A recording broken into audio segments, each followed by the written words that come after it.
श्री शिवप्रतिष्ठान हिंदुस्थानचे संस्थापक संभाजी भिडे गुरुजी यांच्या धारातीर्थ यात्रेची आज किल्ले रायगडावर सांगता झाली। यावेळी गुरुजी यांनी लाखो धारकरी यात्रेकरूंना संबोधित केलं। यावेळी त्यांनी गोहत्या प्रकरण, देशातील मद्यपानाच्या आहारी गेलेली तरुणाई यावर भाष्य करत हा देश या मार्गाने अधोगतीला जात असल्याचं म्हटलं। आपला देश एकत्र चालला पाहिजे आणि हे सर्व टिकवून ठेवण्यासाठी संविधानाचे पालन करणे गरजेचे आहे असे त्यांनी यावेळेस सांगितले।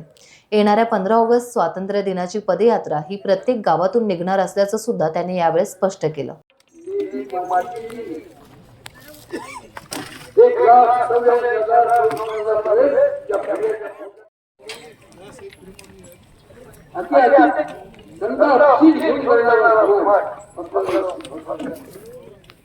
टाइम्स डिजिटलला लाईक करा, सबस्क्राइब करा, शेअर करा आणि बेल आयकॉन दाबायला विसरू नका। पाहत रहा टाइम्स डिजिटल।